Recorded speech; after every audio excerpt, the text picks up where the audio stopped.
क्या ये संभव है कि विज्ञान की सबसे अत्याधुनिक और एकदम सटीक माप भी मतलब कभी 100% सही ना हो? क्या हर बार जब कुछ मापा जाता है तो असल में एक छोटी सी गलती भी दर्ज हो रही होती है? इस नई गहन चर्चा में बहुत बहुत स्वागत है। हाँ, ये एक बहुत ही दिलचस्प और बुनियादी सवाल है। बिल्कुल। और आज का हमारा मिशन भी यही है, भौतिक विज्ञान की एकदम नींव यानी मापन, मात्रक और त्रुटियों को गहराई से समझना। हमारे पास जो स्रोत सामग्री है उसमें बहुत ही शानदार 4K 3D इंफोग्राफिक्स है। जिनमें टिक टिक करती स्टॉपवॉच, सटीक तराजू और परमाणु के मॉडल साफ दिख रहे हैं। जो ये साबित करते हैं कि विज्ञान में मापन हर जगह मौजूद है, क्योंकि अगर ठोस मापन न होना तो विज्ञान केवल एक दार्शनिक अनुमान बनकर रह जाएगा। सही बात है। तो आज हम 30 महत्वपूर्ण बहुविकल्पीय प्रश्नों के जरिए इस पूरे विषय को डिकोड करेंगे। चलिए बुनियादी अवधारणाओं से ही शुरुआत करते हैं। पहला प्रश्न है, किसी भौतिक राशि के मापन की शुद्धता को क्या कहते हैं? विकल्प है ए परिशुद्धता, बी सटीकता, सी त्रुटि या डी कोई नहीं। यहाँ सही विकल्प बी सटीकता है। ठीक है। आगे बढ़ते हैं। प्रश्न 2, एसआई पद्धति में लंबाई का मात्रक क्या है? विकल्प है ए सेंटीमीटर, बी मीटर, सी किलोमीटर या डी मिलीमीटर। ये तो बहुत ही मूलभूत सवाल है। इसका सटीक उत्तर बी मीटर है। हाँ, एकदम सही। अब प्रश्न 3, संख्या 0.0045 में कितने सार्थक अंक यानी सिग्निफिकेंट फिगर्स हैं? विकल्प है ए 2, बी 3, सी 4 या डी 1। इसका सही उत्तर ए 2 है। चलिए इसे थोड़ा विस्तार से समझते हैं। मैं सोच रही थी कि ये जो संख्या है 0.0045, ये बात अक्सर बहुत भ्रम पैदा करती है। हाँ, बिल्कुल। मतलब इसमें सिर्फ 2 ही सार्थक अंक क्यों है? दशमलव के ठीक बाद आने वाले उन शून्यों को क्यों नहीं गिना जाता, जबकि वो वहां मौजूद तो है ही? विज्ञान में संख्याओं का काम सिर्फ गणित करना नहीं है, बल्कि ये बताना भी है कि कोई उपकरण कितना संवेदनशील है। यहाँ दिलचस्प बात यह है कि शुरुआत में आने वाले शून्य केवल प्लेस होल्डर यानी जगह घेरने वाले अंक हैं। अच्छा, तो वो सिर्फ एक जगह बनाए हुए हैं। बिल्कुल। वे बस ये बता रहे हैं कि दशमलव बिंदु कहाँ रखा जाना चाहिए। वे उस माप की गहराई को बिल्कुल नहीं बढ़ा रहे हैं। विज्ञान में सटीकता का अर्थ है कि मापा गया मान वास्तविक मान के कितने करीब है। समझ गए। तो 0.0045 में केवल 4 और 5 ही वो वास्तविक जानकारी दे रहे हैं जिसे उपकरण ने सच में मापा है। बाकी सब सिर्फ पैमाने दर्शाने का तरीका है। तो बुनियादी मापों और सार्थक अंकों को समझने के बाद एक बहुत ही स्वाभाविक सवाल उठता है, जब ब्रह्मांड जैसी विशाल संरचनाओं को मापना हो तो क्या ये मीटर और सेंटीमीटर काम आते हैं? चलिए देखते हैं। प्रश्न 4, एक प्रकाश वर्ष या लाइट ईयर किसका मात्रक है? विकल्प है ए समय, बी दूरी, सी वेग या डी ऊर्जा। इसका सही उत्तर बी दूरी है। प्रश्न 5, निम्न में से कौन व्युत्पन्न राशि यानी डिराइव्ड क्वांटिटी है?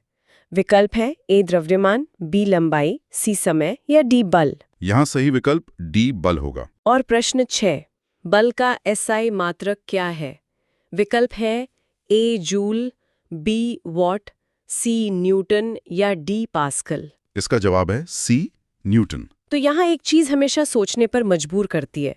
मतलब प्रकाश वर्ष शब्द के अंत में साफ तौर पर वर्ष लगा हुआ है, फिर भी ये समय का मात्रक क्यों नहीं है? हाँ, ये थोड़ा भ्रामक लगता है सुनने में। और स्रोत सामग्री के दृश्यों में एक सेब और भारी वजन का चित्र भी है जो भौतिक बलों को दर्शा रहा है।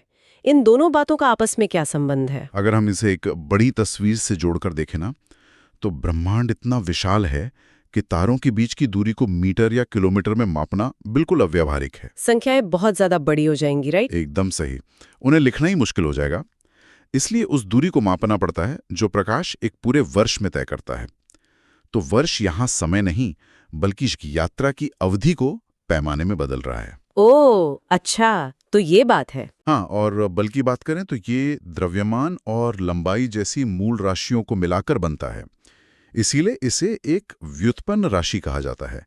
बल अपने आप में स्वतंत्र नहीं है, ये ब्रह्मांड के बुनियादी नियमों का एक संयोजन है। क्या बात है। अब ब्रह्मांड की विशालता से निकलकर सीधे सूक्ष्म स्तर पर आते हैं। जैसा कि इन्फोग्राफिक्स में दिखाई दे रहे माइक्रोस्कोप और स्पीडोमीटर के दृश्य से संकेत मिलता है। प्रश्न 7 है, वेग का आयामी सूत्र क्या है?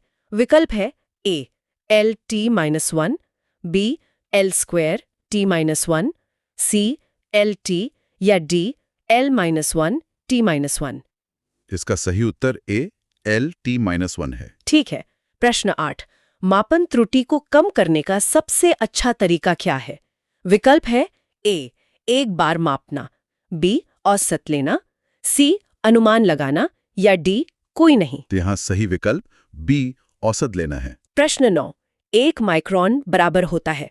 विकल्प है ए 10⁻³ मीटर, बी 10⁻⁻6 मीटर, सी 10⁻⁻9 मीटर या डी 10⁻⁻2 मीटर। इसका सटीक जवाब बी 10⁻⁻6 मीटर है। तो इसका वैज्ञानिक रूप से क्या मतलब हुआ? मतलब क्या किसी चीज को बस बार बार माप कर उसका औसत निकाल लेने से सच में सारी त्रुटियां चमत्कारिक रूप से गायब हो जाती हैं? विज्ञान में चमत्कार नहीं होते, बल्कि ठोस सांख्यिकी काम करती हैं।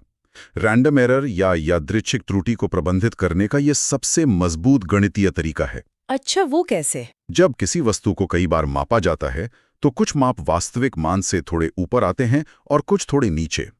ये किसी इंसान के हाथ का कांपना हो सकता है या हवा का एक झोंका। हाँ, ये तो स्वाभाविक है। तो औसत निकालने से वे धनात्मक और ऋणात्मक त्रुटियां एक दूसरे के प्रभाव को रद्द कर देती हैं और परिणाम वास्तविक मान के बहुत करीब पहुंच जाता है। और वेग के आयाम को देखें तो ये भी बहुत तार्किक है।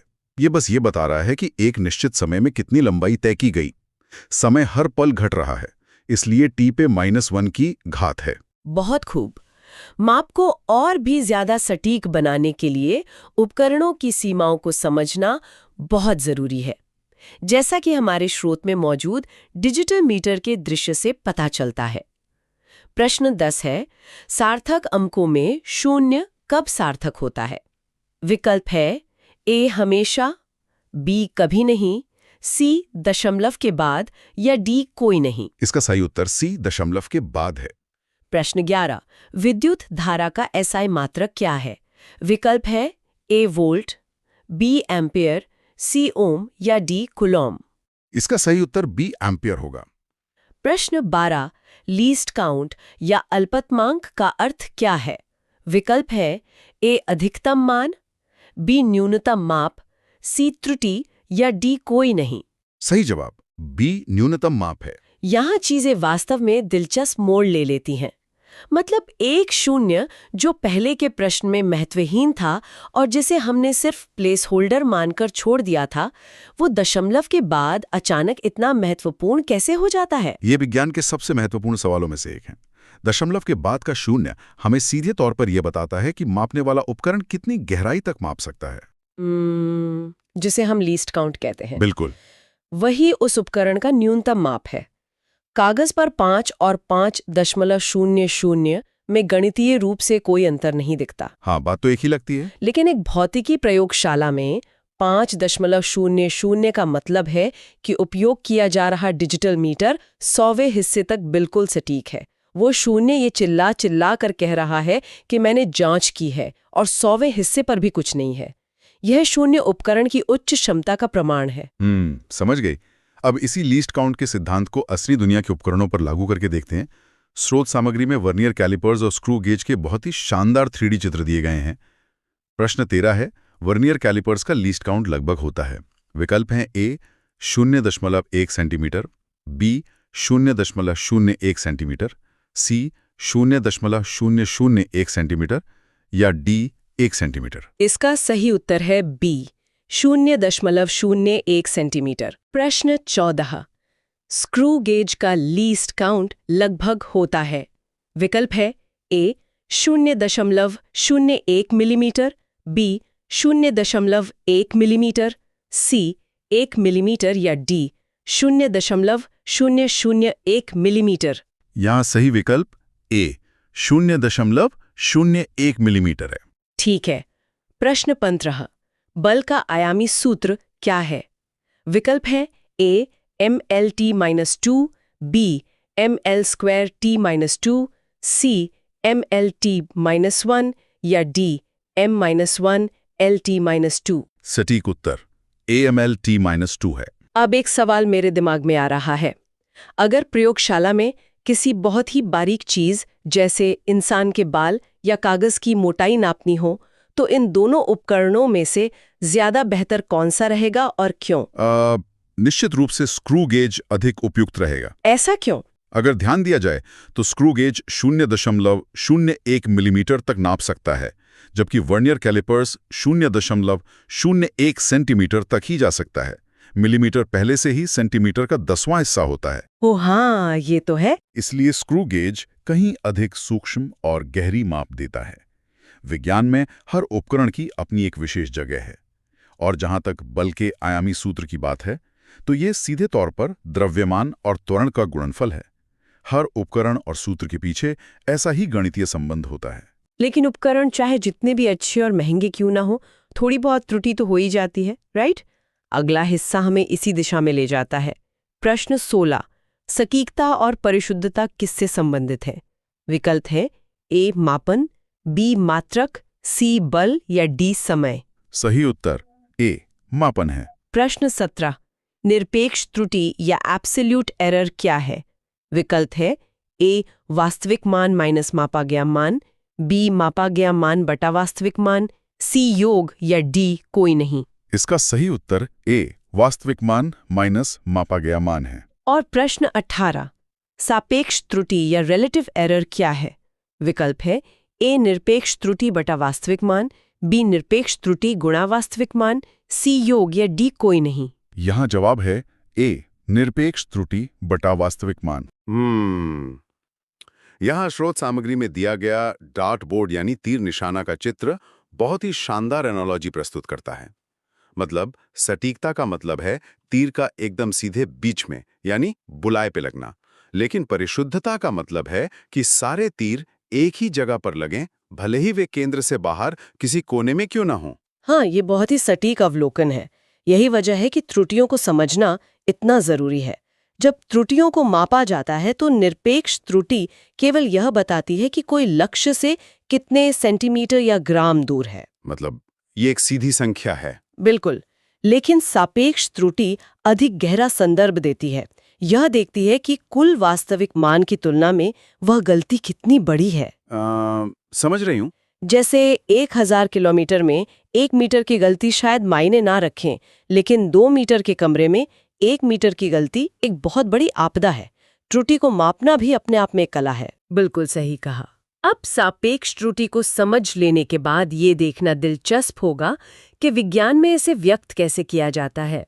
यहाँ एक बड़ा प्रतिशत चिन्ह और एक अवग्लास बना हुआ है। प्रश्न 19, त्रुटि क्या है?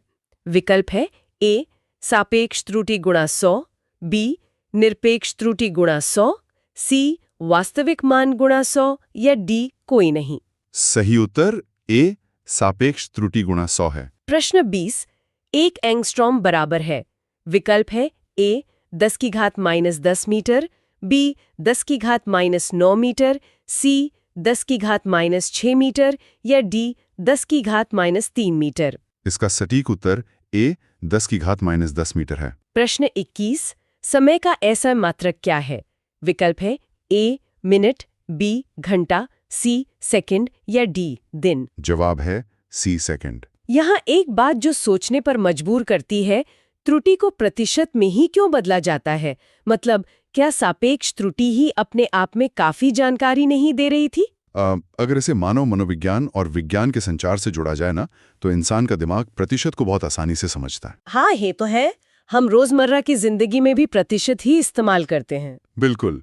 किसी वैज्ञानिक के लिए दुनिया को ये बताना अधिक स्पष्ट है कि इस प्रयोग में 2% की त्रुटि हुई है, बजाय इसके कि 0.02 की सापेक्ष त्रुटि हुई।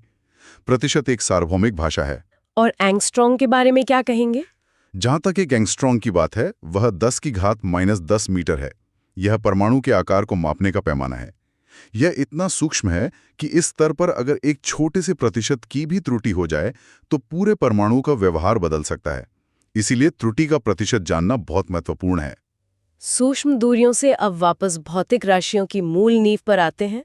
स्रोत में एक 3D क्यूब और तरंगों का चित्र इस नींव को बहुत अच्छे से दर्शा रहा है। प्रश्न 22 है, निम्न में से कौन मूल राशि यानी फंडामेंटल क्वांटिटी है?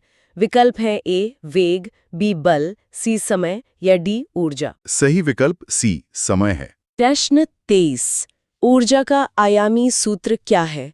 विकल्प है ए ml²t-2, b mlt-2, c m-1lt² या d mlt-1। इसका सही उत्तर ए ml²t-2 है। प्रश्न 24, वर्नियर स्केल का उपयोग किसके लिए किया जाता है? विकल्प है ए द्रव्यमान, बी लंबाई, सी समय या डी तापमान। यहाँ सही जवाब बी लंबाई है। अगर यहाँ एक एनालॉजी दी जाए ना, तो मूल राशियां लेगो ब्लॉक्स की तरह हैं। मतलब समय, द्रव्यमान, लंबाई, इन्हीं बुनियादी लेगो ब्लॉक्स को अलग-अलग तरीके से जोड़कर ब्रह्मांड की बाकी सारी जटिल राशियां बनाई जाती हैं। हाँ, ये एक बहुत ही बेहतरीन उदाहरण है। ऊर्जा का आयामी सूत्र इस बात को पूरी तरह से साबित करता है। वो कैसे? ml²t-2 देखने में किसी को भी बहुत जटिल लग सकता है, लेकिन गहराई से देखने पर पता चलता है कि यह केवल द्रव्यमान, लंबाई और समय के उन्हीं बुनियादी लेगो ब्लॉक्स का एक विशिष्ट संयोजन है। ब्रह्मांड की किसी भी प्रकार की ऊर्जा को ले लिया जाए, उसका बुनियादी ढांचा इन्हीं 3 मूल राशियों पर टिका होगा। क्या बात है। चलिए अब मापन की उन बारीकियों पर नजर डालते हैं जो अक्सर आंखों से छूट जाती हैं। इन्फोग्राफिक में संख्या 1001 पर एक मैग्नीफाइंग ग्लास लगा हुआ है। प्रश्न 25, संख्या 1001 में कितने सार्थक अंक हैं? विकल्प है ए 2, बी 3, सी 4 या डी 1। सही उत्तर सी 4 है। प्रश्न 26, परिशुद्धता का अर्थ क्या है? विकल्प है ए सही मान, बी बार बार समान परिणाम, सी त्रुटि या डी कोई नहीं। इसका सही उत्तर बी बार बार समान परिणाम है। प्रश्न 27, व्यवस्थित त्रुटि या सिस्टमैटिक एरर किससे उत्पन्न होती है? विकल्प है ए यंत्र, बी पर्यवेक्षक, सी वातावरण या डी सभी। सही जवाब डी सभी है। यहाँ चीजें फिर से पलट गई हैं। मतलब शुरुआत में दशमलव के बाद वाले शून्यों को नहीं गिना गया था, लेकिन यहाँ 1001 में 2 गैर शून्य अंकों के बीच फंसे शून्य पूरी तरह से सार्थक हो गए हैं। ये भेदभाव क्यों? क्योंकि वे फंसे हुए शून्य हैं। विज्ञान में वो ये सुनिश्चित कर रहे हैं कि माप 1000 की संख्या को पार कर चुका है और बीच में कोई अन्य अंक नहीं है। अच्छा, तो ये उनकी जगह पक्की कर रहा है। हाँ, इसलिए वे माप की सत्यता के लिए बहुत महत्वपूर्ण है। और जहां तक व्यवस्थित त्रुटि की बात है, तो कल्पना की जा सकती है कि एक दीवार घड़ी हमेशा 5 मिनट आगे चलती है। यह मशीन के गियर के कारण हो सकता है, या शायद तापमान ने पेंडुलम को लंबा कर दिया हो। तो इसे सुधारा जा सकता है? बिल्कुल, क्योंकि एक सिस्टम के तहत लगातार एक ही दिशा में होती है, इसे गणितीय रूप से आसानी से पहचाना और सुधारा जा सकता है। अब हम एक बहुत ही विश्लेषणात्मक हिस्से पर आ गए हैं, जहां तराजू वाले चित्र के साथ आयामी विश्लेषण के L, M और T को दर्शाया जा रहा है। प्रश्न 28 है, आयामी विश्लेषण का उपयोग किसके लिए नहीं होता है? विकल्प है ए समीकरण जांचना, बी मात्रक बदलना, सी सटीक मान निकालना या डी संबंध ज्ञात करना। सही उत्तर सी सटीक मान निकालना है। प्रश्न 29, लंबाई का आयाम क्या है? विकल्प है A L, B M, C T या डी एम एल। इसका सही उत्तर ए एल है। प्रश्न 30, द्रव्यमान का एसआई मात्रक क्या है? विकल्प है ए ग्राम, बी किलोग्राम, सी टन या डी मिलीग्राम। जवाब है बी किलोग्राम। लेकिन 1 मिनट रुकिए, यहाँ थोड़ा विरोध करना तो बनता है। अगर आयामी विश्लेषण सच में इतना ही शक्तिशाली टूल है कि वो भौतिकी के बड़े-बड़े समीकरणों की जांच कर सकता है, तो हम इससे सीधे सटीक संख्यात्मक मान क्यों नहीं निकाल लेते? ये हमें आधा अधूरा काम क्यों करके देता है?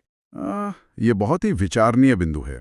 सच तो ये है कि आयामों की अपनी एक सीमा होती है। वे केवल ये जांच सकते हैं कि एक भौतिक समीकरण का बुनियादी ढांचा संतुलित है या नहीं। जैसे कि? जैसे एक तराजू ये तो बता देगा कि दोनों तरफ वजन बराबर है, लेकिन वो ये नहीं बता सकता कि पल्ले पर रखा सामान लोहा है या रुई। जो गणितीय स्थिरांक होते हैं जैसे पाई या कोई संख्या, उनका कोई भौतिक आयाम नहीं होता। ओह हाँ, उनका तो कोई द्रव्यमान या लंबाई नहीं होती। एकदम सही। इसलिए ये विश्लेषण उन्हें पकड़ने में पूरी तरह से असमर्थ रहता है। हम इस गहन चर्चा के अंतिम पड़ाव पर पहुंच गए हैं। यहाँ कोई नया बहुविकल्पीय प्रश्न नहीं है, बल्कि पूरी चर्चा को समेटने के लिए एक बहुत ही बढ़िया त्वरित रिवीजन तालिका दी गई है। हाँ, ये पूरे विषय का एक बेहद शानदार सारांश है। कोई भी एक नज़र में देख सकता है कि लंबाई के लिए मीटर और आयाम L, द्रव्यमान के लिए किलोग्राम और आयाम M तथा समय के लिए सेकंड और T का उपयोग होता है। और व्युत्पन्न सूत्र भी हैं। बिल्कुल। वेग, बल और ऊर्जा जैसे व्युत्पन्न सूत्रों का पूरा ढांचा भी एक ही जगह मिल जाता है। और इस तालिका के नीचे एक प्रो टिप भी दी गई है, जिस पर एक बार फिर जोर देना बहुत जरूरी है। सटीकता यह दर्शाती है कि कोई माप वास्तविक मान के कितने करीब है, जबकि परिशुद्धता यह दर्शाती है कि वही माप बार बार लेने पर समान परिणाम दे रही है या नहीं। ये अंतर समझना मापन विज्ञान का सबसे जरूरी हिस्सा है, क्योंकि एक उपकरण परिशुद्ध हो सकता है लेकिन फिर भी सटीक नहीं हो सकता। तो इस पूरी गहन चर्चा को समेटते हुए शुरुआत से लेकर अब तक एक बात जो लगातार सामने आ रही है, यह देखा गया कि हर उपकरण की एक लीस्ट काउंट होती है, यानी उसकी एक अंतिम सीमा है जिसके आगे वह देख नहीं सकता। हाँ बिल्कुल। ये भी देखा गया है कि हर माप में कुछ ना कुछ त्रुटि हमेशा शामिल होती ही है, चाहे वह व्यवस्थित हो या यादृच्छिक। तो क्या इसका सीधा सा मतलब ये है कि इस ब्रह्मांड के किसी भी चीज को 100% पूर्णता के साथ कभी मापा ही नहीं जा सकता? क्या विज्ञान का ये पूरा विशाल ढांचा, जिस पर मानव जाति को इतना गर्व है, वो केवल एक बहुत ही शानदार, बेहद जटिल और परिशुद्ध अनुमान मात्र है? विज्ञान की सीमाओं और उसकी सुंदरता को एक साथ सोचने के लिए सच में एक बहुत ही गहरा नजरिया है। ये एक ऐसा विचार है जिस पर गहराई से सोचा जा सकता है। आज की इस गहन चर्चा में बस इतना ही। सीखते रहें, चीजों को गहराई से समझते रहें और सबसे जरूरी बात, सवाल पूछते रहें।